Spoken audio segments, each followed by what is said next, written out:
Salut, bienvenue dans Jeux de puissance. On va parler des Jets de Winnipeg.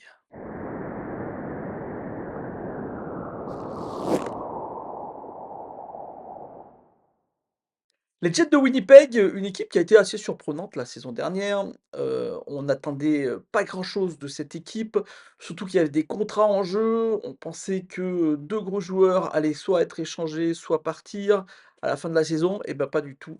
Schifoli et Elbuik ont signé, de longs contrats, du côté des Jets de Winnipeg. Donc c'est vraiment des joueurs qui resteront, dans, cette équipe pendant, longtemps et donc cette équipe a gardé sa colonne vertébrale, avec des Kyle Connor, des Laurie, des Heller et ça a donné quelque chose de plutôt intéressant. Ils ont fini deuxième de cette division centrale. Ils ont affronté les l'Avalanche du Colorado et malheureusement, ils se sont pris une grosse claque, par, l'Avalanche. Dans tous les cas, ça a été une équipe surprenante et vraiment très agréable à voir jouer.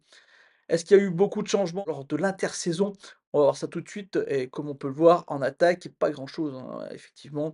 Maintenant, il faudra espérer que des joueurs comme Gabriel Vilardi soient, plus efficaces. L'attaque ne peut pas, reposer que sur Mark Scheifele et Kyle Connor et Nicolas, Heller. Donc il va falloir que, ces joueurs soient plus efficaces. Mais dans tous les cas, ça reste quand même une attaque super intéressante et on va voir ça avec, beaucoup, d'intérêt et je pense que, ça va être intéressant, de voir que, ça va encore, être une équipe qui va poser énormément, de soucis offensivement à, pas mal d'équipes. En défense, là, seulement un petit changement en termes de profondeur sur ce 3e duo. Hendon Fleury est arrivé, mais sinon on reste avec, cette défense qui est dominée par Georges Morrissey. Georges Morrissey qui est un très, très bon défenseur, mais qui est aussi un très, très bon, défenseur offensivement. Il faut savoir que, ce joueur, on n'en parle pas beaucoup, il est un peu sous-estimé, mais lors des 2 dernières années, c'est quand même, le défenseur qui est le 4e défenseur à avoir, le plus de points derrière, des noms comme Cale Makar, Quinn Hughes et Erik Karlsson. Donc voilà, derrière, hein, ces 3 joueurs juste incroyables, il y a Josh Morrissey. Donc faire très, très attention à cette défense qui, au final, est plutôt moyenne, mais qui, arrive toujours à être, quand même à peu près efficace pour, permettre à son gardien, qui est peut-être un des meilleurs gardiens de la ligue, si ce n'est le meilleur, Connor Helbig, de briller. Ça fait quand même quelques années qu'il brille, du côté des Jets de Winnipeg. Comme je vous l'ai dit, au début de la vidéo, il a signé un très beau contrat. Conrad Buck qui a été plutôt décevant en play-off, hein, même si, sa défense s'est totalement effondrée. Lui, il a été plutôt, décevant. Il y aura 2 gardiens pour le seconder, je ne sais pas lequel, jouera, c'est Eric Comrie ou, Kaapo Kähkönen. 2 gardiens qui sont arrivés à l'intersaison, mais bon, on sait que Connor Helbig prend énormément, énormément de travail pendant, la saison régulière. Il joue en moyenne plus de 60 matchs. C'est peut-être pour ça que quand il arrive en playoff et ben, c'est ça reste quand même très, très, compliqué. En termes de rookie, on verra peut-être Ville Heinola, le Finlandais qui s'est blessé la saison dernière, mais qui laisse beaucoup, beaucoup d'espoir, à cette équipe des Jets de Winnipeg. On attend énormément de, Ville Heinola.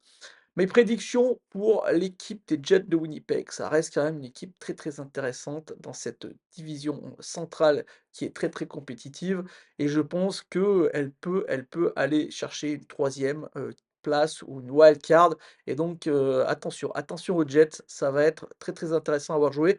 C'est une équipe, encore une fois, que pas grand monde regarde, pas, grand monde s'intéresse et après, elle fait quand même des performances assez intéressantes.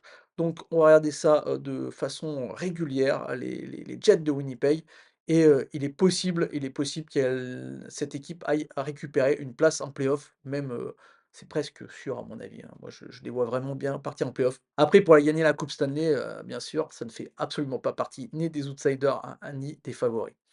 Voilà, j'espère que cette vidéo vous a plu. Si c'est le cas, n'hésitez pas à me faire un petit like, un petit commentaire ou la partager. Comme, vous l'avez peut-être vu, j'ai fait donc 31 vidéos, une par jour. J'ai démarré, le 1er septembre et là, on est presque, au démarrage de cette nouvelle saison. La nouvelle saison commence officiellement la semaine prochaine, vers le 8 octobre. Mais, elle commence en fait dans les faits le 4, octobre, le 4 octobre du côté de Prague pour le Global Series où, il y aura 2 matchs officiels entre les Devils du New Jersey et les Sabres de Buffalo. Moi, je serai sur place, je vous ferai sûrement une petite vidéo, vlog pour vous montrer, comment ça s'est passé comme j'ai pris l'habitude de faire. Vous pouvez en retrouver quelques-unes sur la chaîne. Voilà, merci, pour avoir suivi toutes ces previews et j'espère qu'on va passer une super saison de NHL. Allez, ciao!